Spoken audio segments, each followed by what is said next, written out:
Okay. Assalamualaikum warahmatullahi wabarakatuh. Alhamdulillah Rabbil Alamin. Wassalatu wassalamu ala ashrafil anbiya wal mursalin wa ala alihi wa sahbihi ajma'in. Allah subhanaka la ilma lana illa ma'alamtana innaka antal alimul hakim. Rabbi shrah li sadri wa yassir li amri wa hlul min lisani yafqahu qawli. Allah ya Rahman, Allahumma inni aslamtu nafsi ilaik wa wajjahtu rahmatan wa rahmatan ila ma ja'ala. Alhamdulillah, sama-sama kita beriktikaf di dalam rumah Allah, dan sambil itu kita bertazkirah. Yang mana tidak ada keuzuran tu duduk depan, kerana itu sunnah dan sunat ya. Baik, pada malam ni kita bertazkirah seperti mana biasa, termasuk bulan Ramadan. Dia bukan tazkirah, ni adalah kuliah, tapi kita cuba ringkaskan sampai Isyak. Seringkali apabila masuknya bulan Ramadan, kita tadi pun imam ada baca surah Al-Baqarah, ayat Baqarah, iaitu menceritakan tentang ya ayyuhallazina amanu kutiba alaikumus siyam kama kutiba alal ladzina min qablikum la'allakum tattaqun. Sadaqallahu azim. Iaitu Allah berfirman, wahai orang yang telah pun beriman, difardukan bagi kamu tu berpuasa seperti orang terdahulu pada kamu, semoga kamu bertakwa. Bermakna puasa ini adalah matlamat dia adalah mencari takwa, dan takwa tu pula adalah buat yang disuruh, tinggal yang dilarang. Itu mudah kata kan? Nak mencapai takwa ni, buat yang Allah suruh, tinggal yang Allah larang, maka sampailah takwa. Dan apabila kita tidak mendapat takwa dalam bulan Ramadan, maka mungkin mendapat hanya lapar dan dahaga saja. Kerana tapi tak semua orang boleh dapat takwa. Sebab tu Allah sebut la'allakum tattaqun, semoga kamu takwa. Makana bermaksudnya tak semua orang dapat kan? Kecuali orang yang mencari saja takwa, maka dia akan dapat takwa kan? Baik, membicarakan tentang cerita tentang takwa ni tuan-tuan. Lalu kita rujuk pada satu kitab Syarah Al-Hikam. Syarah Al-Hikam membicarakan oleh Syekh Ahmad Zarruq, menceritakan macam ni. Iaitu Syekh Ahmad Zarruq kata, iaitu an-nur jundul qalb, iaitu tentera nur itu adalah tentera bagi hati. Jadi kita masuk dalam Ramadan ni adalah kita masuk dalam University of Tarbiyah kan, iaitu mendidik hati kita. Mendidik hati kita, masuk dalam hospital tarbiyah sebulan ni, mendidik kita ni supaya menjadi manusia yang bertakwa. Jadi kata Syekh Ahmad Zarruq tadi, nur itu adalah tentera bagi hati. Jadi bulan Ramadan tuan-tuan adalah bulan yang paling baik bagi kita untuk mencari nur. Sebanyak mana mungkin nur kita cari, maka sekuat itulah tentera yang kawal hati kita. Sebab hati kita yang satu ni tuan-tuan, dia perlu ada pengawal dia. Dia perlu ada penjaga dia, dan penjaga tu mesti dah hebat kan? Seperti mana dalam askar ada elite group, komando elite group. Jadi dalam hati kita dia perlu ada tentera-tentera yang hebat, panggil nur tadi ni, yang akan mengawal hati kita. Maka bulan Ramadan adalah bulan paling baik untuk mencari nur tersebut kan? Sebab tu bila dalam bulan Ramadan kita all out, kita sungguh-sungguh kita baca Al-Quran, maka timbullah nur Al-Quran. Maka tentera-tentera yang terdiri nur Al-Quran tadi akan menjaga hati kita pula. Dan dalam Ramadan pula kita banyak berzikrullah. Banyak kita berzikir atau bertasbih atau bertahmid atau bertakbir atau bertahlil. Maka benda amalan tersebut jadi nur. Maka nur tu adalah tentera. Maka tentera tu makin banyak bulan Ramadan, makin banyak amalan kita buat, makin kuatlah hati kita ni dikawal oleh tentera-tentera yang hebat. Jadi bulan Ramadan adalah bulan syaitan dibelenggu. Allah buka seluas-luas ruang untuk kita. Allah bagi ruangnya luas untuk kita supaya kita beribadah pada Allah Ta'ala dengan sepuas hati kita. Bukan hanya kerana semata-mata ibadat, tapi kita nak mencetuskan satu tentera yang hebat. Tentera itulah nanti akan kawal hati kita sampai bila-bila kan? Asalkan kita istiqamah dengan amalan tersebut. Ataupun kita bangun tengah malam yang qiyamul lail bermunajat pada Allah Ta'ala, maka timbullah situ nur dalam bangun malam. Maka tentera tadi kawal. Jadi apabila mana kata Syekh Zarruq, apabila manusia tu hatinya telah dipenuhi dengan nur, dipenuhi oleh nur atau nur jundud, dipenuhi oleh nur atau tentera-tentera yang hebat, maka akan lahirlah pada dia keyakinan yang amat tinggi kepada Allah Ta'ala. Pergantungan dia, tauhid dia hanya bergantung pada Allah Ta'ala. Tuan-tuan muslimin muslimat yang dirahmati Allah, cuba kita renung balik sejauh mana pergantungan kita pada Allah dan sejauh mana kita yakin pada janji Allah dan janji Rasulnya. Apabila manusia yang mana nur tadi, hati dia telah diselaputi oleh tentera yang hebat, dikawal tentera yang hebat, maka kita tengok pergantungan dia hanya pada Allah. Bila pergantungan pada Allah, kita rujuk adanya Al-Quran, a'udzubillahi minasyaitonir rajim, wa may yattaqillaha yaj'al lahu makhraja wa yarzuqhu min haitsu la yahtasib. Iaitu barang siapa bertakwa pada Allah dengan sebenar-benar takwa. Allah janji dah kat kita, kalau kamu cari takwa ni tuan-tuan, maka Allah janji kat kita akan tunjuk jalan keluar. Segala permasalahan dunia ni tuan-tuan selesai. Segala kebuntuan yang selama ni kita terlalu buntu dengan masalah, kita tak jumpa jalan dia, maka Allah akan selesaikan masalah tersebut. Kerana bila kita mencari takwa, dan juga Allah akan beri wa yarzuqhu min haitsu la yahtasib, Allah akan beri pada kita rezeki yang tidak kita sangka-sangka. Jadi apabila kita tahu urusan dunia kita selesai, dan apabila rezeki kita boleh datang dengan secara tiba-tiba, kita tak sangka hanya kerana kita takwa, mengapa tidak kita cari takwa? Bila kita mencari takwa, dah tentulah urusan dunia kita ni Allah tolong uruskan. Tapi sebaliknya, bila kita tidak mencari takwa, maka kita lelah dan payah hidup di dunia. Mencari satu perkara, mencari dan mencari, seperti mana kata hamka, di hujungnya adalah penat dan payah saja. Tak jumpa juga. Tuan-tuan rujuk balik, kita renung balik betapa kita jauh tuan-tuan mencari takwa. Ambil contoh, satu hari seorang ulama besar datang, seorang lelaki bertemu dengan dia. Lelaki tu berkata, ya wahai tuan, ana ni dah 5 tahun, 4 tahun dah kahwin tapi tak ada anak. Jadi mungkin pada pandangan kita tuan-tuan, kita rujuk pada hospital pakar, kita rujuk pada spesialis. Sedangkan doktor tak mampu buat anak pun, dia hanya bagi cara, tunjuk cara. Tapi tak semesti jadi. Kadang habis sampai 20,000 tuan-tuan, 30,000 hanya nak menghasilkan seorang anak. Sedangkan tidak boleh, doktor tidak boleh mencipta anak. Kalau kita mungkin kita cakap jumpa spesialis atau jumpa doktor sakit buat, betul, tak salah pun, tidak ada masalah. Tapi ulama tu kata macam ni, dia tak suruh pun pergi hospital. Dia kata istighfarlah kamu sebanyak mungkin. Banyaklah kamu istighfar kepada Allah Ta'ala dalam kehidupan seharian kamu. Istighfarlah kamu kepada Allah Ta'ala. Macam kita semada ketika kita memandu kereta, istighfarlah kita dalam ketika memandu kereta. Semada kita tengah naik motosikal, beristighfarlah kita. Ketika kita masak, ketika kita kemas rumah, ataupun ketika kita lipat pakaian, atau whatever, apa jua pekerjaan kita buat, ada ruang saja kita istighfar kepada Allah Ta'ala. Sedangkan modal dia bukan perlu peluh, tak perlu duit, hanya lidah kita saja. Maka lelaki tersebut balik rumah, dia praktikkan, dia amalkan tetap. Dia istighfar hari-hari pada Allah Ta'ala. Astaghfirullahalazim, astaghfirullahalazim. Kalau tuan-tuan rasa malas, astagfirullah, buat pendek lagi, astaghfirullah. Lagi nak pendek pada tu tak ada dah. Kalau nak pendek tu mati je lagi senang. Sebab susah sangat. Susah kan nak sebut astagfirullah, astagfirullah.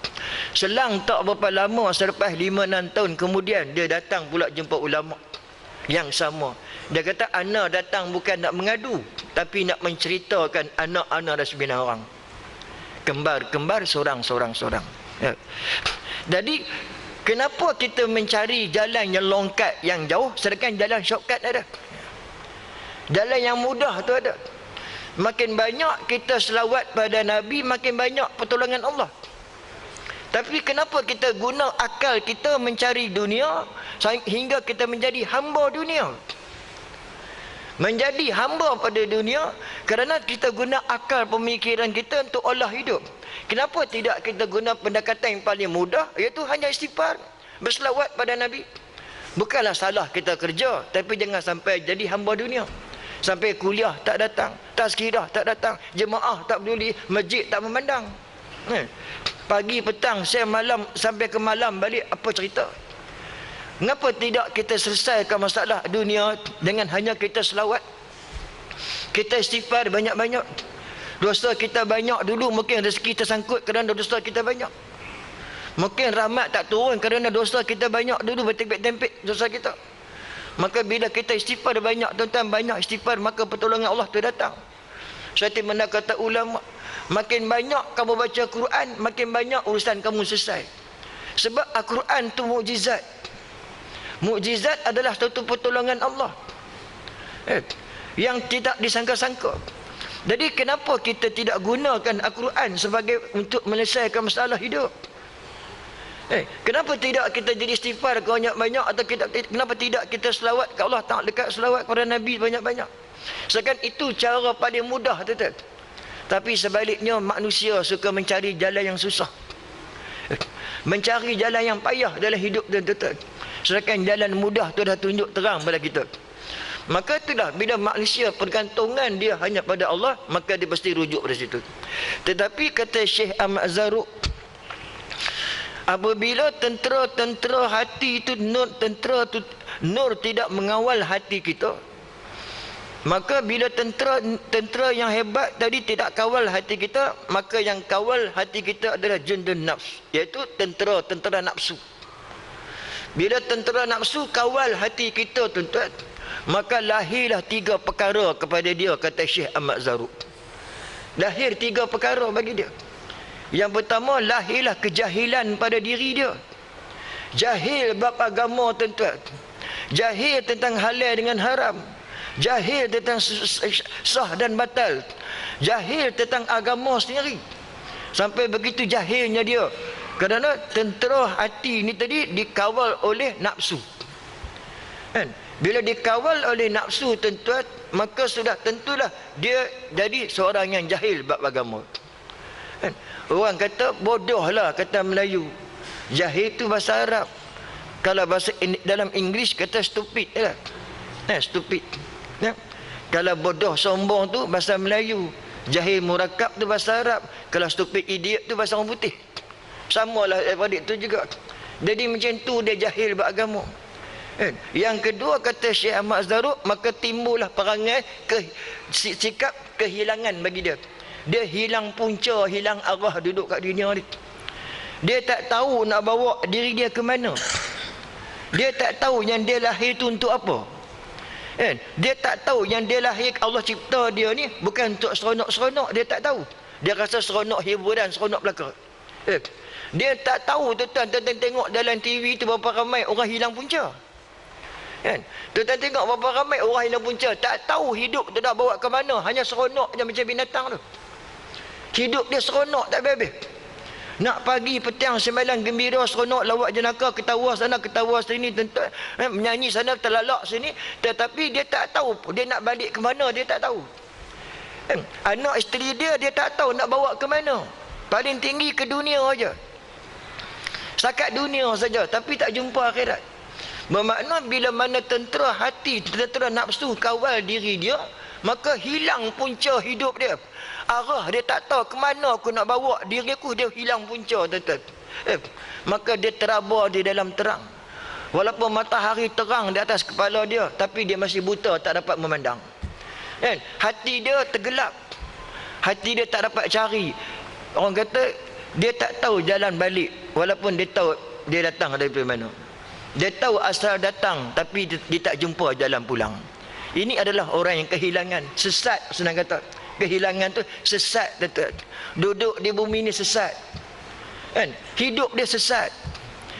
Sesat, tuan-tuan, dengan sesat-sesatnya. Dia jadikan manusia lebih utama. Nabi ditolak ke tepi.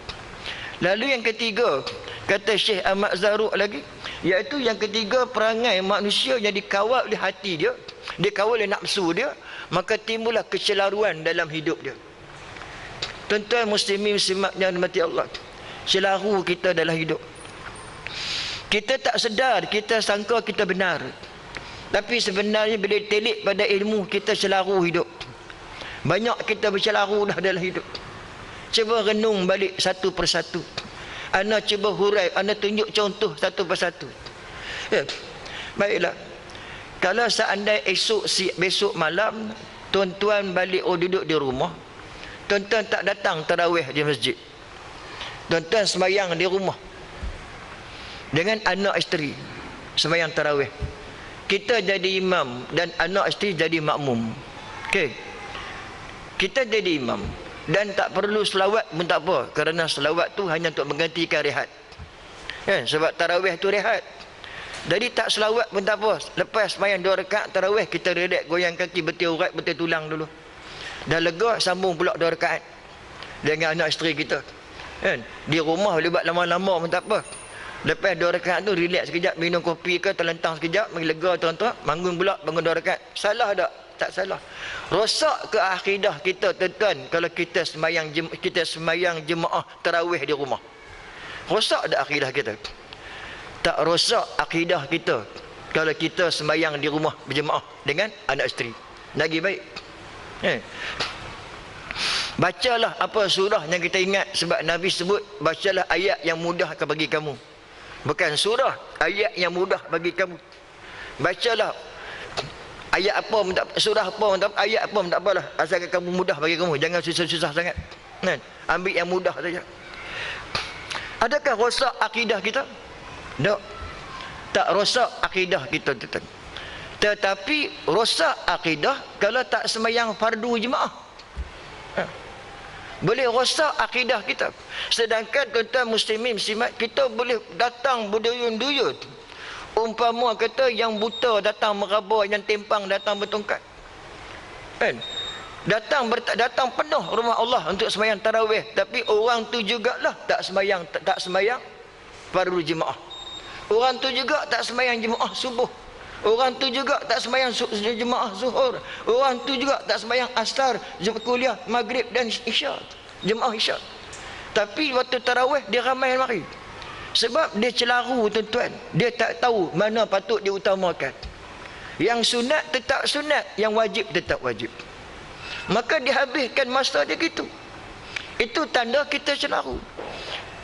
Tapi yang paling baik kita sembahyang tarawih jemaah dan kita sembahyang fardu jemaah. Itu yang terbaik. Jangan tinggalkan sembahyang fardu jemaah tapi tarawih kita tak tinggal. Pelik juga. Itu celaru dia. Yang kedua celarunya tuan-tuan, ana cerita, dalam masuk bulan Ramadan, kita boleh all out panggil anak isteri kita bangun sahur. Kita boleh kejutkan mereka semua datang bangun sahur. Kenapa? Semata-mata kita nak berpuasa esok hari. Anak yang umur 7 tahun, 6 tahun tu pun kita kejut juga bangun sahur. Tak ada masalah kita kejut. Tapi yang jadi masalahnya, dia tak suruh sembahyang. Sembahyang subuh tak suruh. Sembahyang zuhur tak payah. Sembahyang asar tak payah. Isya dan maghrib tak payah. Tapi tentang subuh, tentang puasa, dia sungguh-sungguh. Tetapi tentang bab sembahyang dia tak sungguh-sungguh. Sedangkan puasa tu hanya mendidik anak kita 7, 8 tahun, 9, 10 tahun tuan-tuan, kita hanya didik dia saja. Didik dia untuk berpuasa. Kalau dia lapar pukul 12 tengah hari, bagi dia makan. Sebab hanya mendidik, bukan paksaan. Kalau dia lapar pukul 10 pagi, bagi dia makan. Cuma kita didik dia saja. Jangan sampai kita tahan dia, akhirnya dia meninggal dunia kerana kelaparan. Tetapi dalam bab sembahyang tak boleh macam itu. Bab sembahyang Nabi dah terang pada kita, perintah anak kamu solat ketika 7 tahun dan pukul ketika 10 tahun. Bermakna tentang bab sembahyang tuan-tuan tak boleh main-main. Umur 7 tahun wajib mak dengan ayah suruh dia sembahyang. Walaupun dia belum balik, tapi kewajipan pada mak ayah suruh dia sembahyang. Ketika 7 tahun kena suruh dia sembahyang. Hukum dia fardu kifayah. Ana sebut sekali lagi. Fardu kifayah kerana bila ayah yang suruh, mak tak payah. Kalau mak yang suruh, ayah tak payah. Kalau dua-dua tak suruh, memang dua-dua tu payah. Payah. Jadi macam tu contoh dia. Jadi kenapa celarunya kita ni, tapi boleh suruh dia puasa tuan-tuan, boleh all out suruh dia puasa, tapi tak boleh suruh dia sembahyang. Kerana kita dah celaru. Rukun yang ketiga kita suruh, rukun kedua dalam Islam kita tak peduli. Rukun Islam yang pertama mengucap, yang kedua sembahyang. Yang sembahyang kita tak peduli, yang puasa kita suruh. Itu panggil celaru dalam Islam. Kan? Kita dah celaru. Cuba kita renung balik tadi yang sebut, apabila pergantungan kita kepada Allah Ta'ala, pergantungan kita kuat pada Allah Ta'ala tuan-tuan, maka dah tentulah kita guna jalan yang paling mudah. Dah tentu kita selawat pada banyak-banyak. Bila mana kita ada kebuntuan, maka akan datanglah pertolongan Allah. Bila kita istighfar ada banyak-banyak, datang pertolongan Allah. Ambil contoh tuan-tuan, ini tuan-tuan boleh praktik di rumah, tapi bukan sekarang, lepas Syawal. Sekarang jangan buat praktik, nanti marah dia orang. Tok Kadi pun marah. Masa kita mengaji dulu, Tok Guru kita pun dah meninggal dah. Dia cerita lagu ni ketika diciptanya Adam dan Hawa. Ketika diciptanya Adam, tuan-tuan, Adam termenung sendirian. Walaupun dalam syurga banyak kemewahan, tapi hati Adam masih ada terselit satu yang kekosongan. Kekosongan tu perlu diisi. Tapi dalam syurga tak ada. Cari benda yang nak diisi, tak ada dalam syurga. Maka Allah lebih tahu apa yang ini lamu tak lamut. Aku lebih tahu apa yang kau tahu. Dahulu Allah ciptakan sejenis manusia, nama dia Hawa, yang fizikal dia lain pada Adam. Kulit dia lembut, lain pada Adam. Muka dia comel, cun kata orang sekarang. Jadi Adam pun tergoda. Dan Adam pun pergi hampir pada dia. Itu kata ulama, memang lelaki cari perempuan, bukan perempuan cari lelaki. Ketika dia nak pegang Siti Hawa, tiba-tiba malaikat tepih, cannot, dia kata. Sebab bukan mahram kamu. Tak boleh sentuh dia. Kamu kena menikah dengan dia dulu. Dia tu kena bayar mas kahwin pada dia. Hantaran tak ada tuan-tuan, hantaran tak ada. Tak suruh bayar hantaran. Nak hantaran apa dalam syurga? Nak hantar tak guna hantaran pun. Kan? Jadi suruh bayar mas kahwin. Ni tuan-tuan fokus betul-betul ni. Benda ni bagus untung. Iaitu, maka apakah mas kahwin dia? Mas kahwin dia adalah bacalah selawat atas Nabi 100 kali. Kan? Allahumma salli ala Sayyidina Muhammad wa ala Sayyidina Muhammad 100 kali. Depan itu di antara mas kahwin dia. Itu ulama istimbat, ulama kata apa dalam peristiwa tersebut, kalau kita berkenan seorang perempuan, tuan-tuan kena fokus baik-baik ni. Kalau kita berkenan seorang perempuan, suka pada seorang perempuan, duduk di rumah sembahyang 2 rakaat, kemudian selawat 100 kali. Selawat 100 kali, tuan-tuan, jalan terus. Jangan singgah kedai kopi minum tongkat Ali, tak payah. Jangan singgah minum kopi janda, tak payah. Kan? Tapi dengan syarat muka selamba ayat power. 100 kali selawat, jalan terus pergi rumah dia, ketuk pintu. Assalamualaikum, muka selamba ayat power. Ana datang pakcik, saya ni datang pakcik, nak kutip bunga sekuntum. Tak payah kinayah tu, direct je. Nanti pakcik dia cakap dia tak keting. Dan taman banyak bunga, kutip dia dah banyak mana nak. Jangan macam tu, direct straight to the point. Saya datang nak pinang anak pakcik. Buat muka selamba je. Ulama kata insya-Allah dapat. Kalau tuan-tuan tak percaya, try lepas Syawal nanti. Nah, bukan sekarang bulan puasa tak boleh Tok Kadi cuti. Kan? Nak ceritanya, dengan selawat 100 kali itu saja Allah boleh makbulkan kita punya permohonan. Jadi kenapa kita tak guna jalan yang shortcut? Nak sampai 15k tuan-tuan, bertengkar, bergaduh dalam masjid. Kan? Nak cari sampai 15k, bergaduh tuan-tuan, ambil sniper tu imam orang curi. Jadi lagu tu. Jadi kena cuba selaru. Jadi itulah, apabila manusia dia celaru tuan-tuan, maka dia suruh anak dia puasa, tapi dia tak suruh anak dia sembahyang. Ini panggil unsangkarable. Kan? Impossible kata orang putih. Kan? Pelik kita ni. Pelik sungguh tuan-tuan. Sebab celaru dalam hidup. Kan? Macam celaru. Banyak nak cerita bab celaru ni. Okeylah, kita ambil shortcut sebab dekat ke 9. Kemudiannya pula, bila sambut hari raya, tuan-tuan tahulah hari raya takbir raya paling tangkap leleh dalam dunia Malaysia. Kan? Dia takbir kita ni, takbir kita memang mendayu. Dia tak sama macam takbir di Timur Tengah. Sana takbir mereka jihad. Allah Akbar, Allah Akbar, Allah Akbar, seram belum rumah. Kita Allahu akbar, Allahu akbar, Allahu akbar. Lena semua tuan-tuan. Yang menangis lah, yang teriak lah. Bukan menangis kerana takbir raya, menangis sebab tak siap langsir raya. Tu je. Jadi bila sampai takbir raya puasa, kita bila hari raya, kita pun bertakbir. Tak salah kita takbir, memang sunat kita bertakbir pun. Lepas itu buat apa? Lepas itu pergi ke tanah perkuburan. Bawa chainsaw, bawa bus cutter, bulldozer pun bawa juga. Habis semua bawa anak beranak tuan-tuan, pergi 2-3 kereta konvoi kata dia. Pergi apa? Cuci kubur. Cuci kubur. Setahun sekali cuci kubur. Tak payah cuci lah benda tu. Kan? Itu buat binaan pula. Buat binaan. Kiri kanan buat binaan, pasang mozaik, pasang tal. Tanah tu tuan-tuan, ni tanah tu bukan tanah kita. Bukan kata lepas tanam saja jenazah tu, jenazah ayah kita, mak kita, tak ada pun pejabat tanah kata ni geran tanah, ambil lah geran tanah. Bukan, tak ada bagi geran tanah pun, dia tanah wakaf. Kita pun tumpang sekejap 4-5 tahun boleh tanah orang lain pula. Kita perasan kita punya selaru dah. Kita buat binaan tuan-tuan, macam tugu tu buat binaan. Ada fountain, ada flyover pada atas. Fountain air terjun pada punya perasan yang kita punya. Kemudian pula cabut semua rumput, botaklah rumput tersebut. Sedangkan sepatutnya batu tu buang, pecahkan, tapi ganti dengan batu sungai. Sebab batu yang manusia buat, dia tak berzikir, dia tak bertasbih dekat Allah pun. Sebab manusia buat batu bata tu, ambil batu sungai letak kat kepala. Tuan-tuan pergi kubur Baqi' tu, kan? Kubur Baqi' yang sahabat-sahabat Nabi yang syahid dalam peristiwa Badar.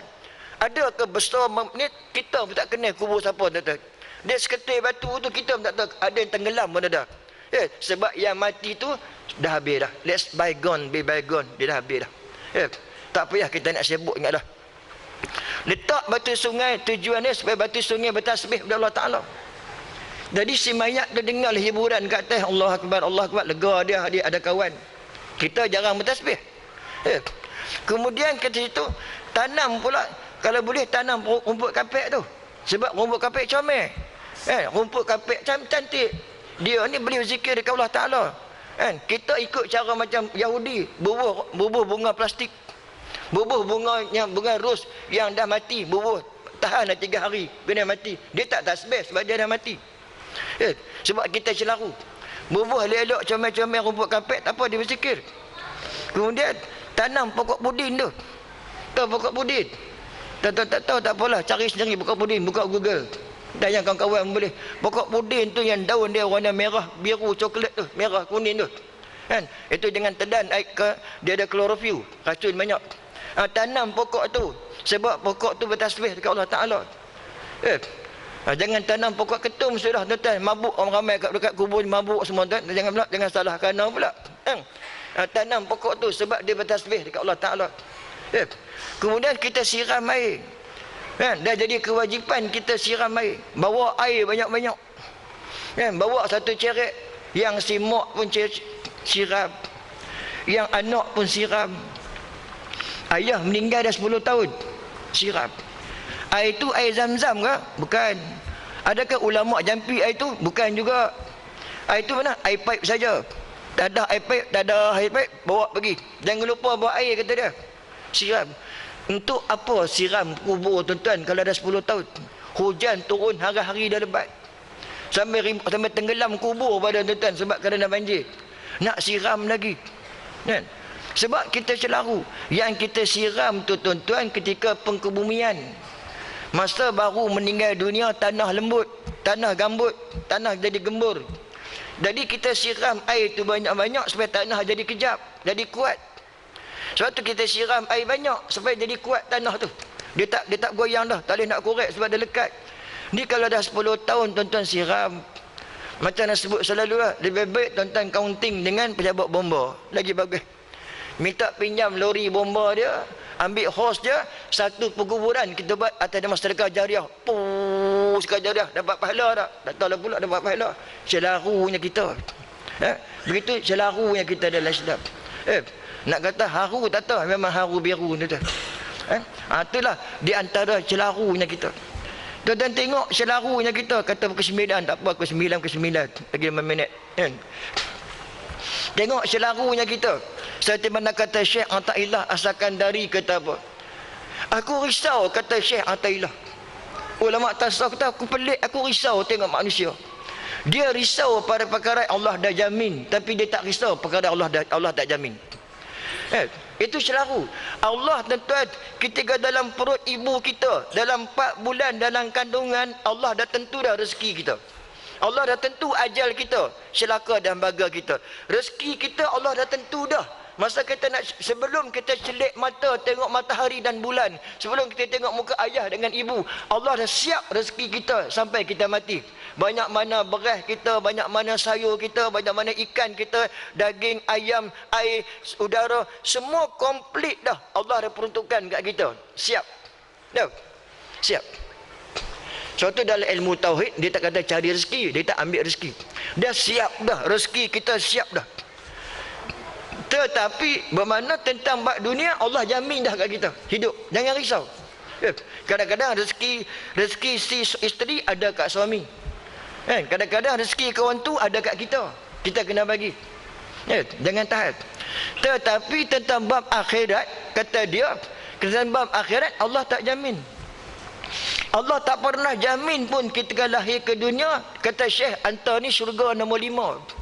Hantar syurga nombor 1, pahala sekian banyak. Hantar lepas tiga perhentian, iaitu ambil amalan tangan kanan, Allah tak janji. Anda mizan berat pada pahala, Allah tak janji. Dan lepas satu mustaqim, sikit Allah tak janji pada kita tentang akhirat. Tetapi malangnya manusia risau tentang bab yang Allah jamin, tapi tak risau perkara yang Allah tak jamin lagi. Kita tak risau benda Allah tak jamin, tapi dia sibuk risau tentang dunia. Anak nak makan apa besok tak ada kerja. Kan, kalau kita tak ada anak nak kerja apa, yang tu kita risau. Tapi anak tak reti fiqh, kita tak risau. Anak tak reti agama, kita tak risau. Kenapa? Sebab kita dah keliru, tuan-tuan, dalam hidup. Keliru. Sebab tu dalam bulan Ramadan ni, tuan-tuan, kita kena cari sungguh ubah diri kita jadi takwa. Kerana tuan-tuan tengok, bulan Ramadan ni lah bulan paling banyak kita kena mencari saksi dan bukti. Seperti mana anda sebut selalu, kalau kita sembahyang fardu dekat sini, kita sembahyang sunat di belakang, supaya menjadi saksi tempat sujud kita. Begitu juga dalam kehidupan seharian, kita kena banyak cari saksi, kita backup pertolongan dari manusia. Sebab amalan kita tak terang mana, tuan-tuan. Kan? Kita masa-masa kita balik, mungkin ada di kalangan kita tak kenal surah masjid, tak pernah semayang pun ada, yang berdedah aurat pun banyak. Baru berapa tahun kita kenal Allah Ta'ala, baru kita kenal halal dengan haram. Jika seandainya kalau kita balik pun kita tak mampu dengan amalan kita, tak mampu nak tolong amalan kita kerana amalan kita sedikit, maka carilah amalan recommendation daripada orang lain. Dengan cara kita infak, kita cari, kita bersedekah. Seperti Nabi sebut, bila mati anak Adam maka terputus amalan melainkan 3 perkara. Yang pertama sedekah jariah, yang kedua ilmu berkembang, dan ketiga anak yang soleh mendoakan ibu bapa dia. Jadi Nabi letak sedekah jariah yang pertama. Sebab sedekah jariah macam ni, kalau kita bagi beras kampit kat satu keluarga, setiap satu suap, tuan-tuan, dikira sebagai pahala sedekah. Kalau anak dia 7 orang, hari-hari makan, tuan-tuan, berapa suap tu? Dengan sekampit beras kita bagi, maka pahala sedekah hari-hari kita dapat selagi beras tak habis. Kita beli gula dekat dia pula, beli garam dekat dia, selama mana dia masuk dalam perut dia, dia suap, maka kena pahala. Macam suami bagi beli barang dapur, setiap anak dia makan, bini dia makan, kira pahala sedekah. Macam itulah kita bagi dekat orang.